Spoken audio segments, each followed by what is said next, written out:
From the field to the fucking card shop is Bropio and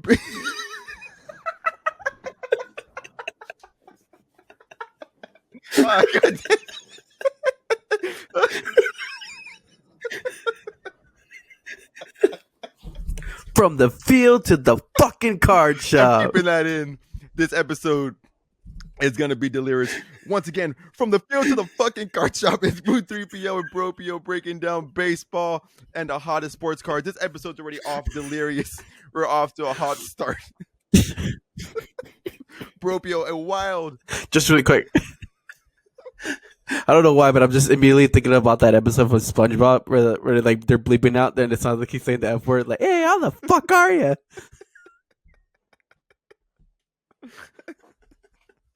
What a wild 48 hours it's been for not only us Red Sox fans, but for baseball fans in general. Bropio, how the fuck are you? Dude, you already know. We're on cloud 9 right now, man. We're on cloud 9, we out here. and it's been a little bit since we've been here, so that's why we're dropping F-bombs left and right here. So if you're a child there listening to the Cardboard Dugout, I definitely do apologize. More F-bombs probably in the last 3 episodes combined, so I definitely do apologize there for that. But yeah, it's been a wild 48 hours, as you could tell by the title. Red Sox making some moves here, and we like to preface every episode. We are Red Sox fans, so that's why this episode is going to be Red Sox heavy. That's why we are going to talk about it. But don't worry, Yankee fans, we got you covered. We're not going to dismiss you. We're not going to disregard you, even though we were kind of teasing you a little bit last episode about Juan Soto going to the Yankees, going to the Mets, which has now been made officially official due to Soto passing the physical. So that deal is officially stamped and approved. Juan Soto is officially a New York Met.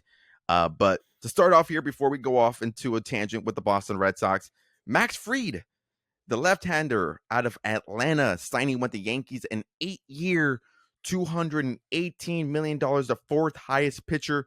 The fourth highest contract, was it for a lefty or for a pitcher? One of those, yeah, lefty. It's the lefty, a left-handed pitcher. There it is. There, he passed up David Price. David Price was what, 217? So he passed him up by a mil. By a mil, yeah. I wonder if the Yankees did that on purpose. I think that I was just like watching MLB Network, and I saw something that his agent said that they told the Yankees. I don't know if it's true or not. I don't know if they're just speaking off a tangent. That they said that they can get to 217, that they were fine with it, and then the Yankees offered 218. I don't know if that's true or not. Don't quote me on that, but I briefly just heard that when I was eating dinner tonight. Don't know. I wouldn't be surprised. Yeah, it sounds like something Yankees would do. But there it is. 8 years, 218 mil. Obviously, the Red Sox, the Giants, and some other teams there were involved. I believe the Blue Jays were also thrown in that mix there for Max Fried. I know this is definitely a guy that we wanted the Red Sox to be covered into, and obviously we'll talk about that more as far as the more rumors that came out from ownerships and things of that nature. But 8 years, 218 to what I feel like is an already added and pretty good rotation for the Yankees. Obviously pivoting pretty quickly there from the Juan Soto signing. What was your initial reaction? Because if I'm being completely honest, it's a little bit more than I thought he would get. But I think in the Yankees' perspective, I think it makes total sense for them, based on how the last, 72 hours had gone for them so far. Yeah, I think it was a lot more than what people originally thought. But I think it's kind of just like the Yankees needed to go out there and make that statement, like, "Hey, yeah, we missed out on Juan Soto, but we're gonna go and we're gonna not bend the knee, I guess I should say." And I think they really wanted to go out there and they set that market price for starting pitching. So at that price, because I think from what I saw, I think the Sox offered 190. Well, when the first report came out, they said that there was a significant difference, and that was already like, oh god, I was like, here we go again. Like they're not. I feel like they weren't taking it serious as to where like they kept on saying, last year was full throttle. I feel like this year the word is uncomfortable. They always say like we gotta get uncomfortable, and I'm like stop with these fucking words. Like y'all are driving me crazy. Y'all making me uncomfortable. God damn it! Like. So when I saw Fried sign, I was like, God damn it! I was like, there's another like signing that we needed and is gone because they kept on saying we needed a lefty pitcher, which we did, which we get to later. But I liked Max Fried. I mean, he's a career 307 ERA. His FIP is literally like quite close, 3.29. He's an innings eater. So when he first signed, I was bummed out. And then I got even more bummed out when, like I said, when you started seeing all these reports that the Red Sox were in, but there was a significant difference between the Yankees and the Red Sox offer. And then the figures come out, which I think the figures came out today. So the Red Sox had offered, I think, 190. So I guess you can kind of see that that's where they thought the market was at. And the Yankees, obviously, they went out and got their guys. So I don't know if you kind of have that same thought process, but that's kind of where I was at with him. But I think it's a good pickup for them. I like it. Yeah, it's gonna be fun. Yeah, kind of in the same boat as you. The only thing that worried me about Max Fried, and it's kind of the perception with like advanced analytics and kind of like what some of the nerds like myself or the people who are behind the computer and like look at baseballs of Vaughn and things of that nature. The only thing that worried me about him just a little bit was the swing and miss. It's not really there in the strike zone. And we know that's what the Red Sox and Andrew Bailey and that pitching factory that they're building up there that the last season and now continuing on this year have built up. Something that worries them just a little bit. And then 2, he's more of a ground ball pitcher. The Red Sox had one of the more atrocious infield defenses after Trevor Story went out. So that was the thing. I was like, well, if you're going to go and get Max Fried and pay him that amount of money, like you better make sure that your defense is improving. And obviously we'll talk about that later. But if the infield stays the way that it was, which at this point, I don't think it's going to happen. Again, we'll talk about that in a couple of minutes here. I feel like that would have been a bad recipe for both the Red Sox and for both Max Fried. I feel like there was some leverage, obviously, with the Red Sox too, with Giolito being there. I know they're boys. So I thought maybe that would have helped just a little bit. But yeah, I mean, the Yankees just added on an extra year, giving that extra security to him. Good for him, good for the Yankees. I think that's a good deal, adding on to a rotation with Garrett Cole, Rodon. You know, Rodon is kind of up and down.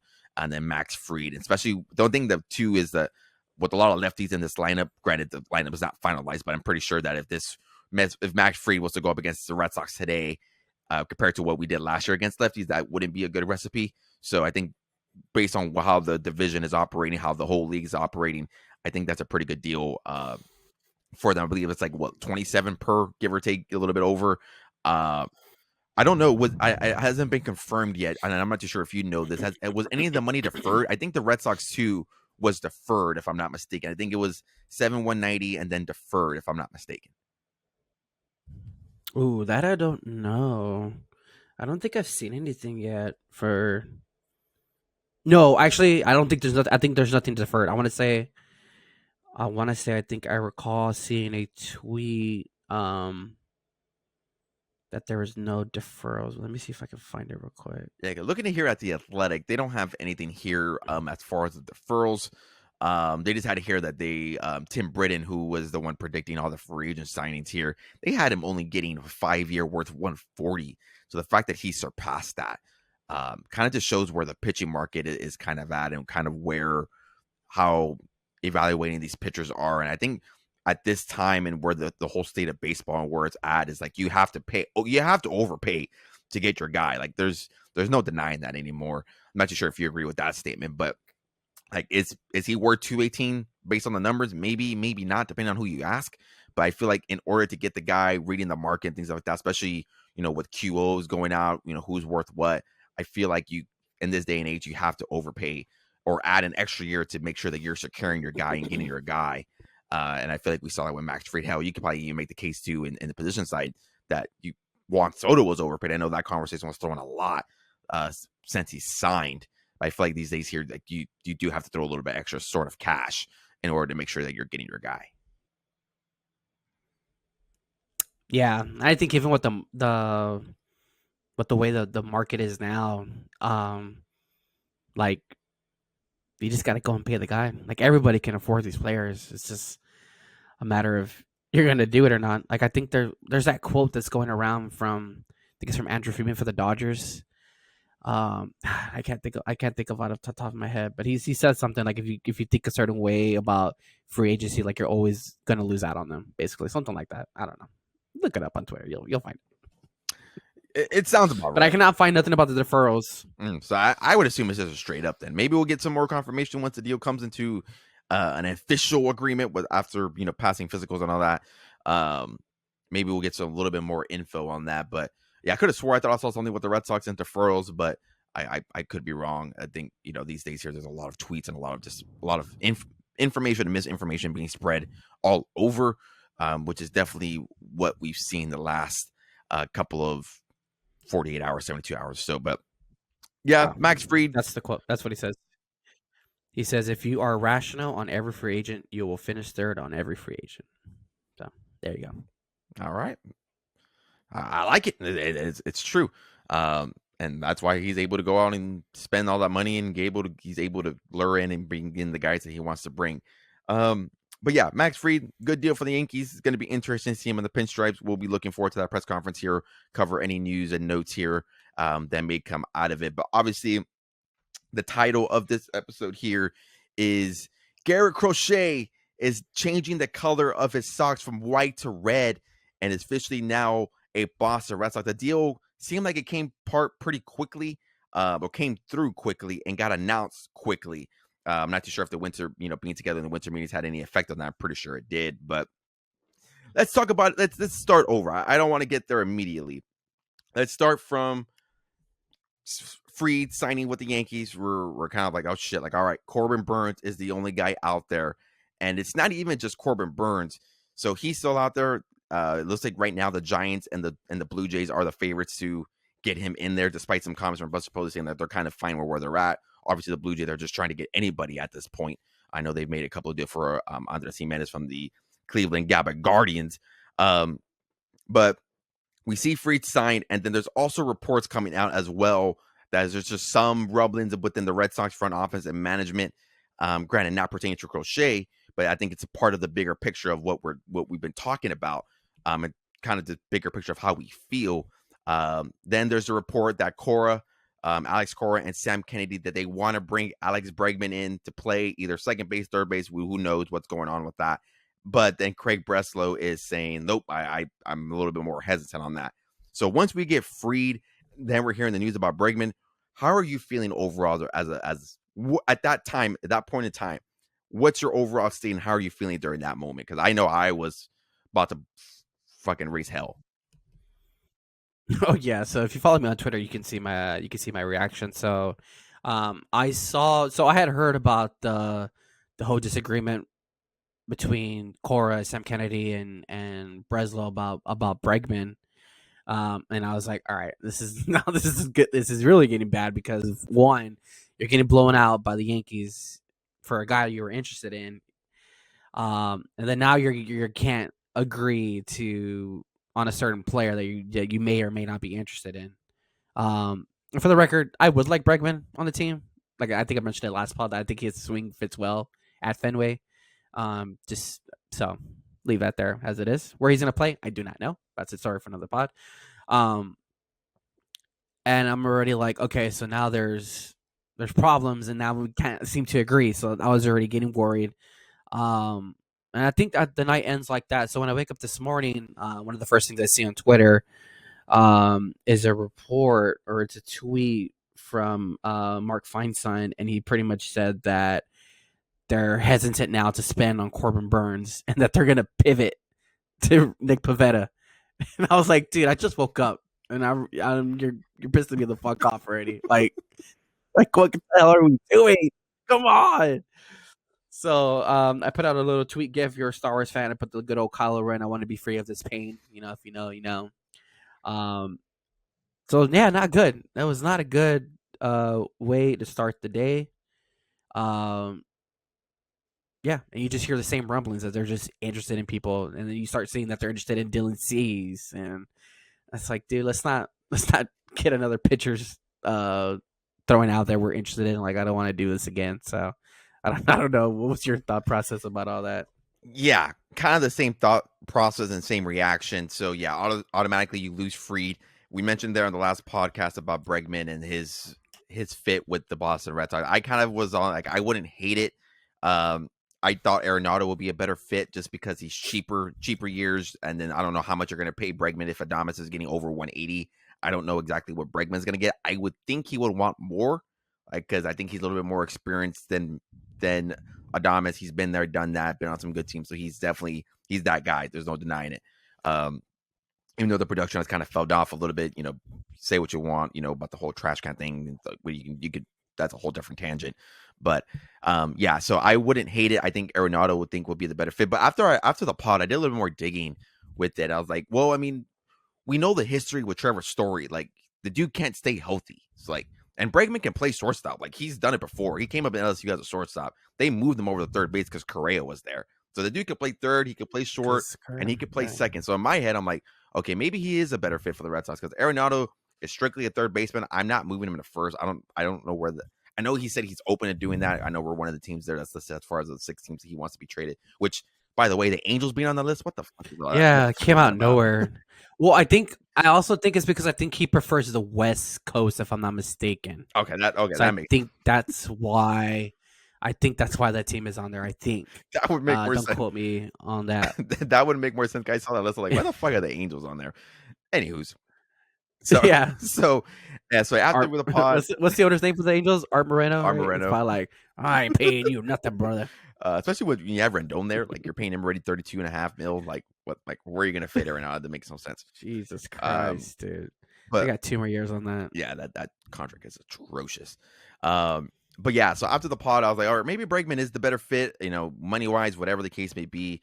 And he obviously has that relationship with Cora, from what we've heard, has gotten better now. I know it kind of got a little bit rocky, I think, with the whole cheating scandal type thing, the trash can type thing. And supposedly it's better now. And Alex Cora was praising him on MLB Network. So I was like, all right, I can do that. I can see where Bregman would fit into this scenario. And then that report comes out that they're disagreeing. So we get from being uncomfortable, that we got to get uncomfortable, then to this, and then you hear the report that Corbin Burns, like, they don't want to pay pitchers over Corbin Burns. And I think I just read right now is that the old thinking from John Henry is out that they don't want to pay pitchers over 30 that long term, which they obviously did break. We briefly mentioned him, David Price, with Dave Dombrowski. So I think he's pretty haunted with the whole Dave Dombrowski thing, David Price situation. Obviously, we love Chris Sale. And I think that's the way John Henry's always been, though, because if you go back and look at the track record, Boston's never paid any of their pitchers. Like, you go and look, they let Pedro go after 2004. Like, that's a good example. I mean, John Lester was already entering his 30. They got rid of him. Like, well, that was the big thing. That's David why Price was. That was the big thing with Price. That's why when they signed him, Yeah, they didn't want to sign over 30. That's why when they signed him, we're like, what the hell? And I think that's why, as Red Sox fans, we're kind of like, I don't want, like, I don't get me wrong, I was very happy when they signed David Price. I was a big David Price guy when they brought him in. But you kind of like would backtrack, like, okay, you're bringing a guy who at that time had issues with the Boston media, was known to not like Boston very much from the history that he had.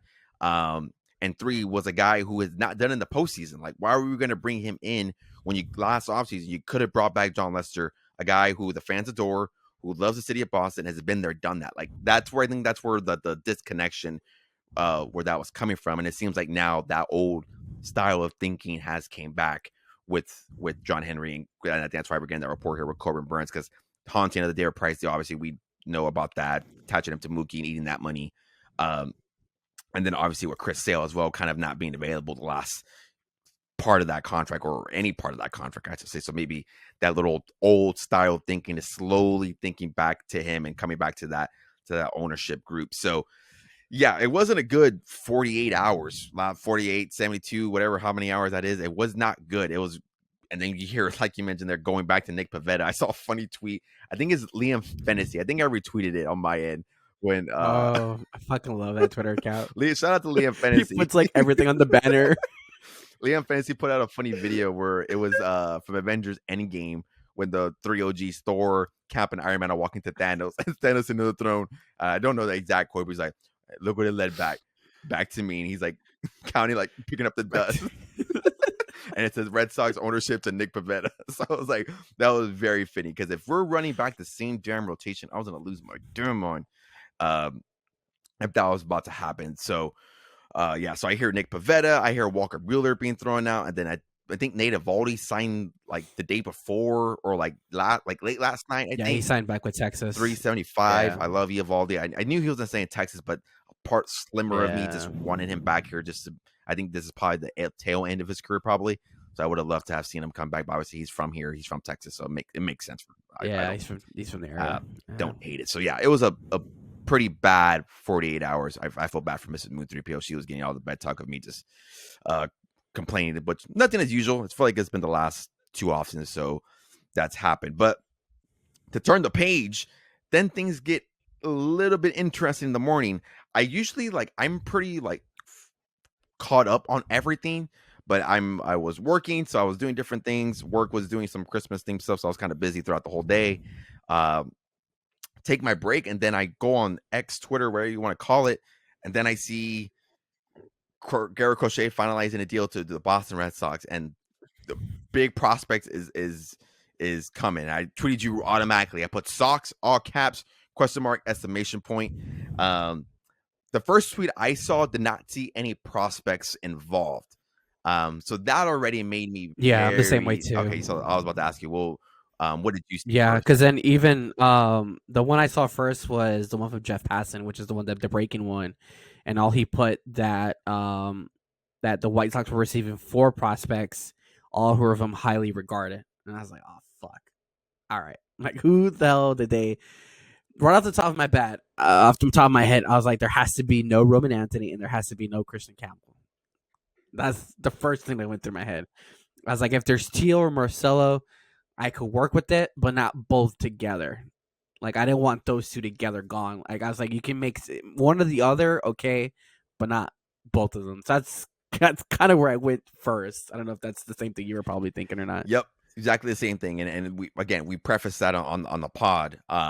I'm a big Roman Anthony, Christian Campbell guy. Those are the 2 guys that I am not touching in a deal whatsoever. I don't care who you're bringing me. If it's Garrett Crochet, if it's Mason Miller, George Kirby, those guys from Seattle. When maybe we'll talk about that a little bit later too. I know there's also some rumblings about that, but Roman Anthony, Christian Campbell, I am not touching those guys. And kind of mentioned the same thing. Marcelo, I'm fine with moving. I like him as a person. Like he's very personable. On the interviews that I've seen, and like he's very personable, and he kind of, I think we're like almost the same age, and maybe that's why. So I think at least on my end, no disrespect to you, but you old fuck. But that's what I guess when I hear him talk, I'm like thinking, okay, like I can kind of relate to him. I can relate to him too. Yeah, maybe just a little bit. So I was like, okay, like I wouldn't hate it, but I understand it. And Kyle Teal, I know what's the word I'm looking for. I like Kyle Teal, but I've never been like a big homer on him. If that makes any sense? Like I understand the catching thing, him being a big college bat, whatever the case may be, but I've never really been like a Kyle Teal, like that's my guy. Like I know there's some people, like some fan base, like some fans in the Red Sox Nation who are like that.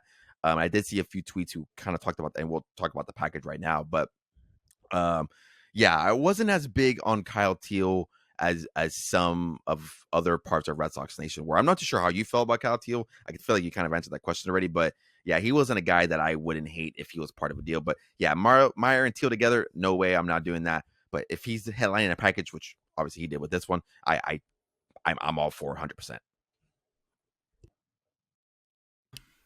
Yeah, I did like Kyle Till, but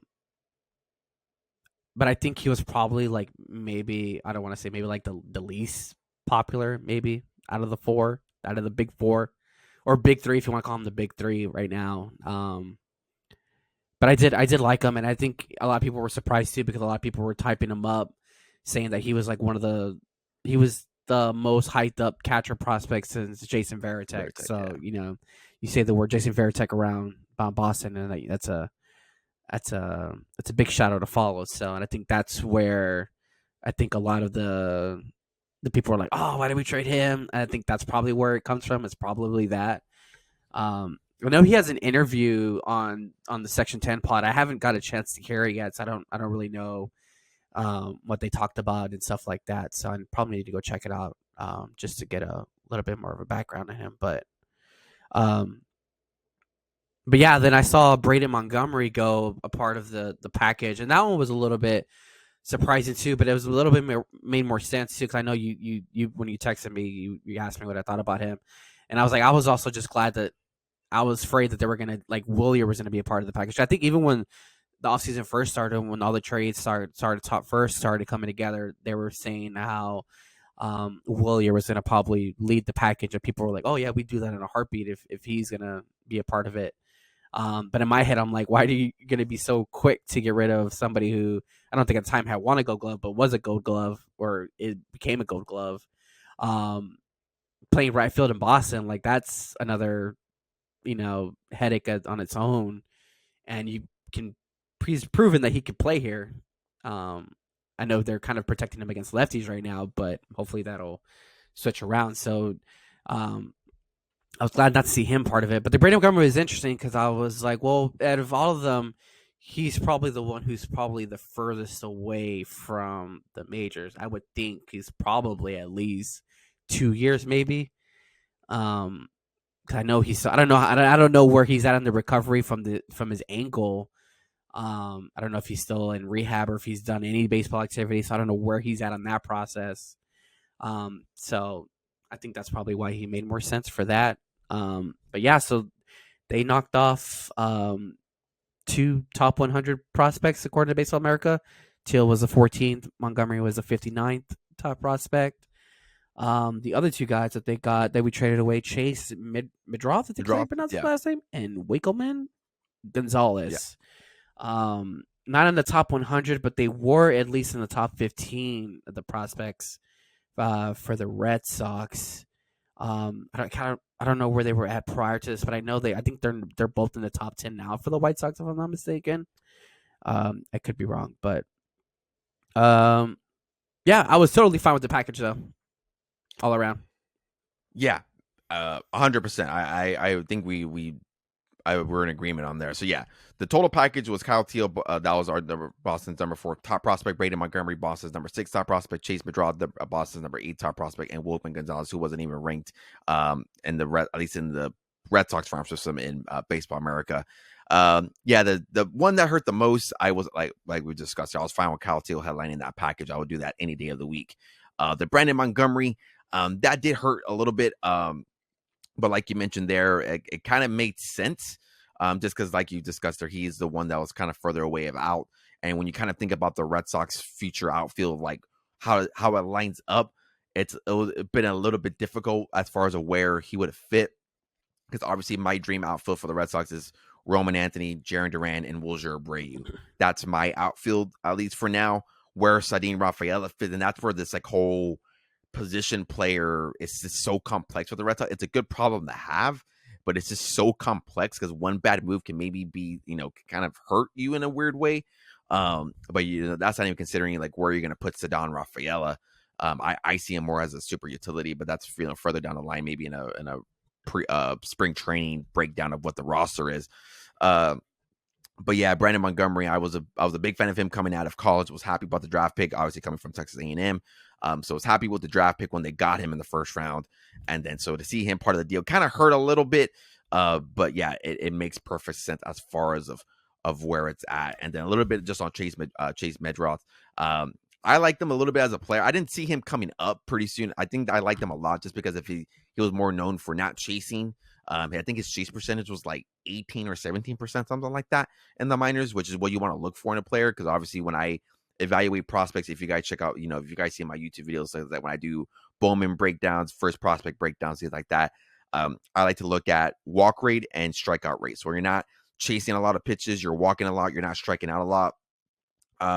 That leads to a pretty good overall transition to the major leagues. So I think he's going to be a pretty solid ball player for the Chicago White Sox. And the White Sox now, I don't want to, if you're a White Sox fan, I feel like that's a good deal for you too. I feel like you won, and I think both teams won, don't get me wrong.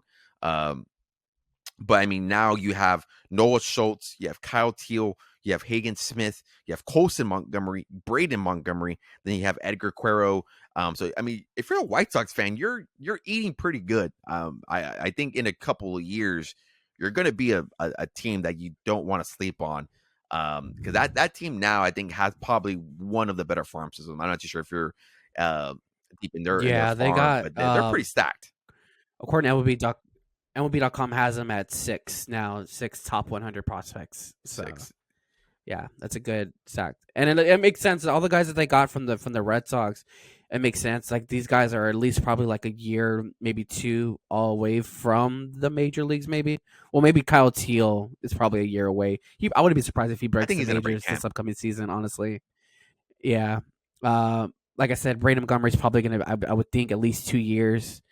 Um, but all the other guys, like you mentioned, Noah Schultz, Hagen Smith, Close Montgomery's already in MLB. Edward Cuero, he's in AAA. So a lot of these guys, they're 2-3 years out, and I think hopefully that's maybe when they'll start to get it going. Hopefully, And I think too, hopefully they don't fumble the ball again like they did. yeah, and the thing too is like they're all position players. Obviously, they're all position players. Obviously, a little bit less risky than Yeah, pitchers. Obviously, the Red Sox, having that deal with Chris Sale, what obviously Yohan Moncada didn't play out. Michael Kopech had struggled with them. Obviously, doing pretty well now with the Dodgers, but I think they've put themselves in a pretty good position that 3 to 2 years from now, you can put yourself in a really good in a good spot there. Um, if you're coming in from Chicago. But to kind of circle back there to the Sox, obviously here, Garrett Crochet having a 2 year as far as a control. I know the big thing here that was also being discussed is that this will be a bigger trade for the Red Sox if they're able to extend him. I know already that during the trade deadline he had those weird comments that he wasn't. I'm not sure exactly what the comments were, but like he wanted an extension and he wasn't going to pitch if he didn't get an extension. But I would hope that getting an yeah. extension right away is one of the Red Sox top priorities. Um, Even though he hasn't thrown an official pitch for them Well, yet, I would hope that I they're heard already that they're working on already that. looking into extending him. That's what I heard. That's what I saw on the internet. I heard from apparently what I said. Apparently, he said he's eager to get it going. So I'm like, all right, Yeah, and I'm down. all the things I've been hearing Let's do it. about him, I know there was obviously those issues in Chicago and things like that, whatever you want to say. Um, but and I think the standard baseball fans only going to look at what he did, the second half of the year where he kind of was on a limit, he was on a pitch limit, he was on an innings limit, and he kind of Yeah, they struggled. put him on a limit. Yeah, But if you look at the advanced measures again, the swinging, the K per nine, the swinging miss percentage, and especially inside the zone, he's a perfect recipe for what the Red Sox are looking for, and everything here. Getting him in that pitching factory with Craig Breslow and Andrew Bailey, they're going to cook up something I think pretty well. Now, the question I wanted to ask you here, I know obviously we came in very hot to start the podcast, but I was kind of having this thought to myself in the car on the way home from work is that, yes, this makes the Red Sox better, but I still think there's some moves to be made. I'm not too sure where you stand on that. If it's a Corbin Burns, if it's trading for one of those Seattle guys, I'm not too sure where you feel on that because I think a rotation that's with Crochet, Hauk, Crawford, Bayo, and if Fitzman, if you want to fit in Giolito, guys like Cooper Crispo, Richard Fitz, those kind of guys. Yeah, that's good, but to me, that's still not postseason game one, game two, game three kind of guy, especially in the wild card game one, game two type thing. Not too sure how you feel about that, but I think this move is definitely a step in the right direction. yeah. I still think they need another. They still need another starter. Um, whether if that's going to be Corbin Burns, which I don't. From what it now all sounds like, it doesn't sound like they're gonna go after Corbin Burns. It sounds like Corbin Burns is headed maybe a little bit more. I think I heard like the Giants or the Blue Jays are probably interested in him. I don't think he's going back to Baltimore. I don't see that happening. Um, so with that, I don't know if they're then gonna look for like a mid rotation arm, like you mentioned, like Walker Buehler. I'd take a Walker Buehler honestly on the Sox. I think that'd be pretty cool.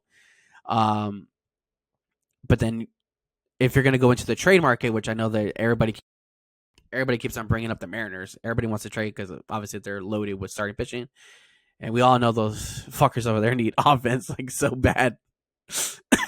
um, but then you start wondering, okay, who are you gonna trade over there to the Mariners? And of course, a name that's always popping up is Tristan Casas. And again, we're talking about Willie or Abreu, um, which I'm glad they. So the thing that was trending was Luis Castillo for Casas, and I was like, if you do that, I'm gonna fucking ram this car into the side of the highway. Like that is the dumbest trade you could do. Like don't even whatever.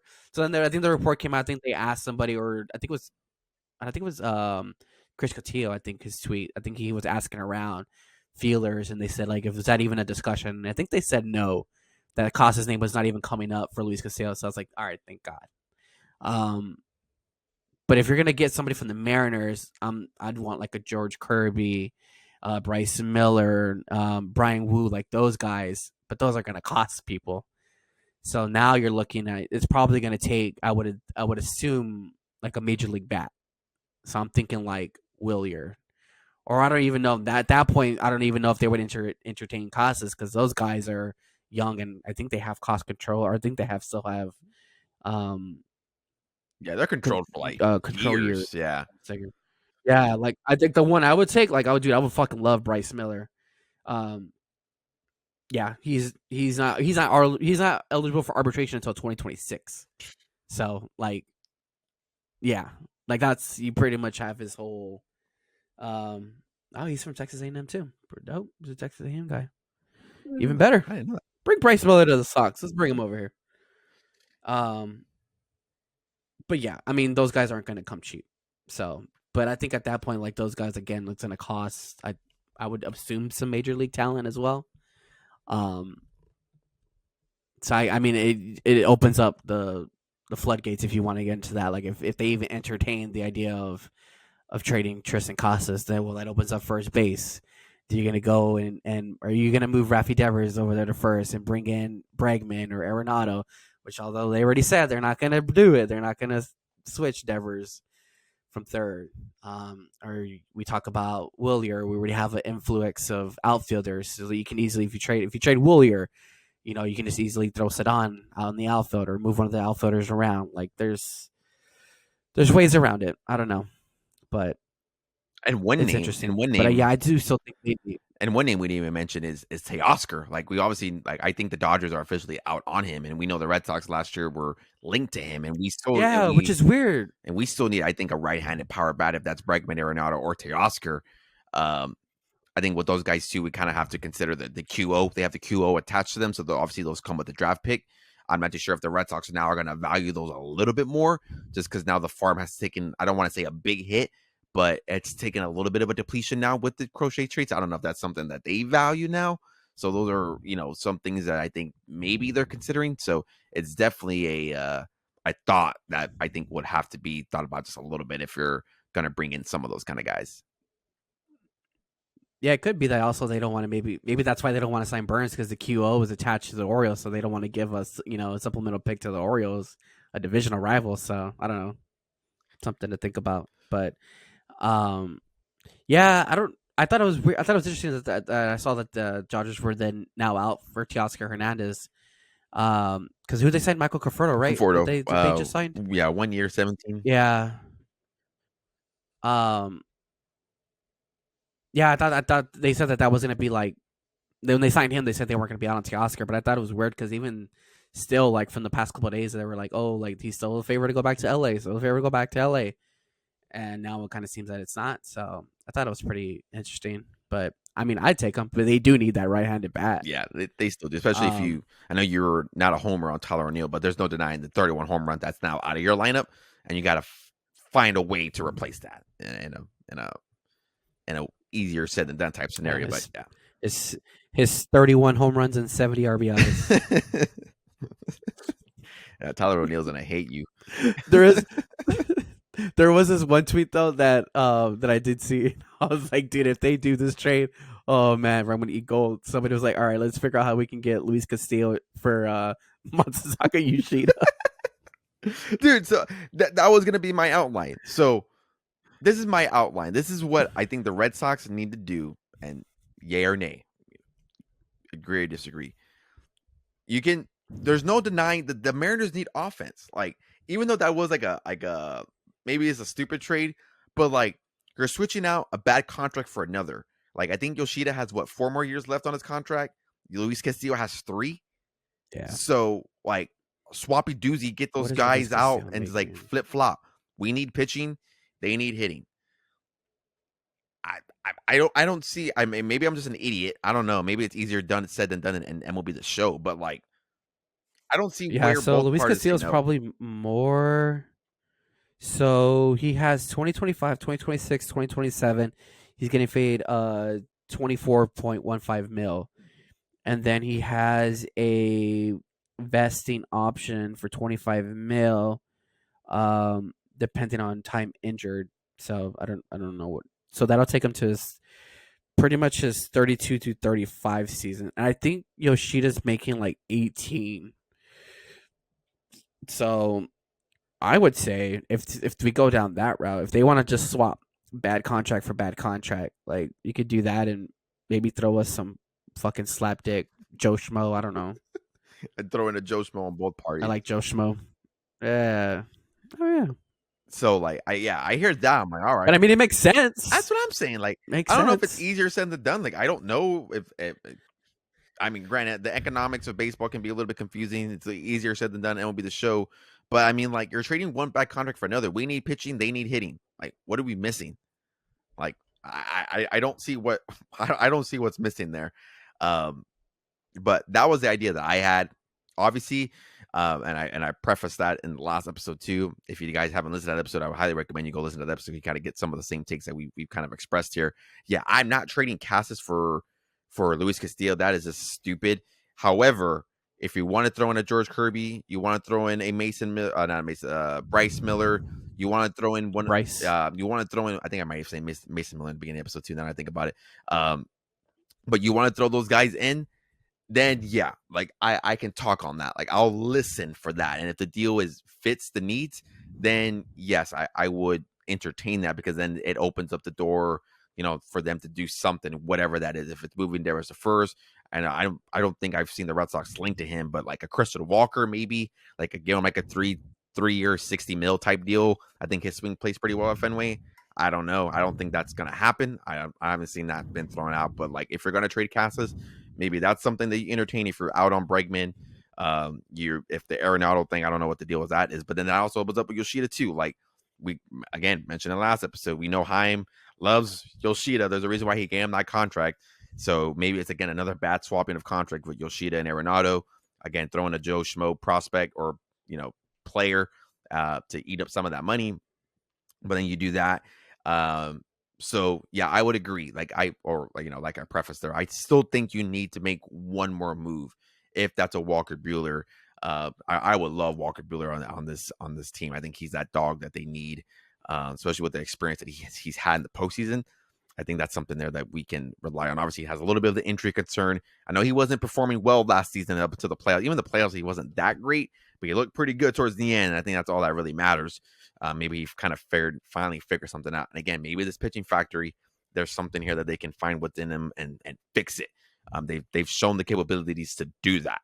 So yeah, again, if you're the Red Sox, it's not done. It's not over. I think you still need to make a move. What those deals are, I think there's so many doors that you can open that leads to so many different possibilities. And I think these last couple of weeks, month or so leading into January are going to be one of the more interesting times that we've seen as Red Sox fans, as baseball fans in quite some time. I'm not too sure if you agree with that statement, but I think it's definitely going to be very, very interesting. And we back. If you hear the weird, awkward interruption, you hear the awkward pause, I apologize. Ropio had some internet connections there, some issues there, and it looks like he might be gone again. He's frozen. Oh Lord, he's gone. Oh no, he's back. I don't know what's going on. He's back. Don't worry, listeners. He's back. He was getting stuck there a little bit. I think he's back. Seattle. But yeah, overall, again, to kind of reiterate, I think the Red Sox need to make one more deal, a couple of more deals, not just one. I think they need to make a couple of more deals. I feel like we're on the same page on that. But yeah, it's going to be a very interesting time. If you're a Red Sox fan, kind of the ones you want to keep your eyeballs peeled to your cell phones, to your TVs, whatever you have these days to keep up with baseball news. I'm not sure how you feel about it, but yeah, I feel like this is going to be one of the more interesting next couple of weeks, next couple of months as we get a little bit closer to pitchers and catchers reporting and heading into spring training. Yeah, I think not even just as a Red Sox fan. I think that even as a baseball fan in general, I think this was one of the more better winter meetings that we had in the last couple of years. I think even like a few pods ago, we started talking about free agency and how unique compared to like the NBA. As soon as free agency hits, like all five top guys would be signed like by 12:05, and free agency started at 12:01. I'm like, how did y'all come to a contract within like 4 minutes? So it was a breath of fresh air to see, all these guys get paid and get locked up, from like Juan Soto, Max Fried, um, guys like that. It was refreshing because I think the sport was lacking that the past couple of years. Um, and so it was good. It was a good winter meeting. Obviously, for us Sox fans too, we had a good winter meeting. But yeah, I think these next couple of weeks it's gonna be interesting.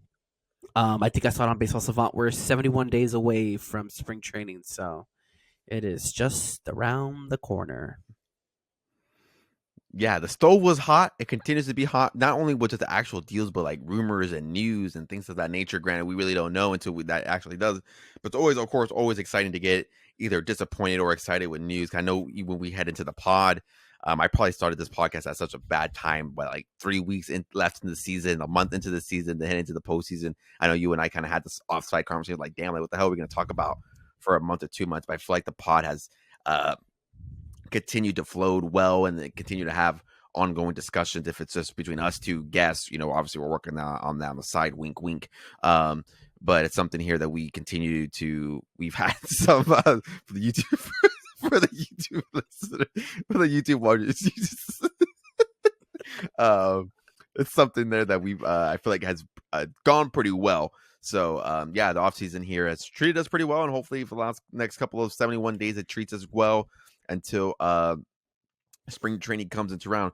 But before your new internet modem decides to explode on you, we'll slowly just decide here to get this wrapped up here. I know the emergency pod typically we like to post on Mondays, but obviously some news breaking throughout the week. Decided here to get this out. Hopefully it's out by Thursday. If not, you are listening to this officially Friday morning. I am a one-man show. If you guys don't know, obviously my bro Pio helps me out as much as he can, but I'm the man behind the tunes, editing, making the thumbnails, doing all that good stuff. So if there is a little bit of a delay, I definitely do apologize there for that. So bear with me as I get all this stuff cooking on my side. But Bro Pio, any final thoughts there for the good old listeners of Cardboard Dugout? The final thought I have, well, it's actually more like maybe like a final discussion. Maybe I forgot to bring it up. But going back to Juan Soto, what did you think about the story about the security guard and the whole suite thing? Like when I heard about the security guard, all I could think about was that scene from the other guys where Mark Wahlberg's character shoots Derek Jeter in the foot. Like that's exactly how I thought So about it. break it down. So break it down for me. I didn't read it. I just saw like subliminal tweets. So like paraphrasing, like they didn't let his family in the suite. Is that right? I didn't read the whole story either, too, and I hadn't heard about it, but apparently, who was it? I think it was John Heyman who who said the story, and he said it like early on MLB Network, like it was on Hot Stove with the show with Matt Verskirch and Harold Reynolds, um, and he said it like real early, and the way he broke it, like I had never heard of this story, but the way he made it seem like everybody had heard about it. But apparently there was an issue with the security guard with letting in of either a family member into the game or something like that. I don't know if it was an issue with them letting them in, or they kicked them out, or they didn't know who they were, or I don't know what it was. But it was like early, like April, they said, I think. Let me see. And so, like, the way, like, so they say, like, Juan Soto's like a big family guy. And so I Yeah. think that, like, turned him off. And apparently they said that it got better from there, but, like, it was like an early April of the story. Yeah. Let So me it says see. here, per Heyman, Cohen brought to the meeting his wife, Alex, to follow along. He also brought blah blah blah blah. Oh, yeah, so Yeah, Cohen the Mets brought in have the excellent Mets intelligence. traveling security. They were aware that Soto liked being a Yankee and loved having Aaron Judge protect them in the lineup and led them all in the clubhouse. He was allegedly was upset earlier in the year by an overzealous Yankee security guard who disallowed a family member and his Yeah, chef and driver from certain areas. that's what it It is was. believed that They Soto didn't let ultimately them in forgave like the certain incident. parts of the clubhouse. Yeah. It is believed that Soto ultimately forgave the incident, but what matters is that the Mets were aware, and you can bet that they will make sure that nothing like that happens in the Queens. Because I believe part of the deal too is that they offered him and offered his family a suite, and the Yankees said Dude, no. they Something like gave that him a part was suite. Steve Cohen threw him a suite. Like they have their own suite for the games, and I think that added, from what I think I heard, like an extra like half a mil, technically, that they're paying for. And so I guess when they asked, when they approached the Yankees about it, like the Yankees was like, yeah, no, like Jeter didn't even have his own suite. Judge doesn't have his yeah. own suite. Like, get in line, buddy. Yeah, the quote here from Cashman: "Some IN players that make a lot of money for us, if they want suites, they buy them." Cashman said. He walked through the Yankees' process of providing stadium seats for wives and family members, adding that a suite is also available because of weather and other factors. If they want to be upstairs, they have a choice to be down or up and protected and enjoy it. We have a great family room set up with babysitting. It's a great safe setup to take care of families and stuff like that. But obviously, when we have a roster with a lot of great players and high end players, we've gone through the process of previous negotiations where this might have happened, and this is what we did. We're gonna honor those, so no regrets there. So man, if you're a Yankee fan, you read that, I'm fucking pissed. So a suite and a family and a security guard not allowing part of Juan Soto's family and chef and driver into parts of the ballpark is part of the reason why he wanted to go to the Mets. Is kind of ridiculous. I just laughed because the video that I saw was Scott Steiner hitting the security guard with a bike and this stomach. And he's just sitting there on the chair. That's the video I saw.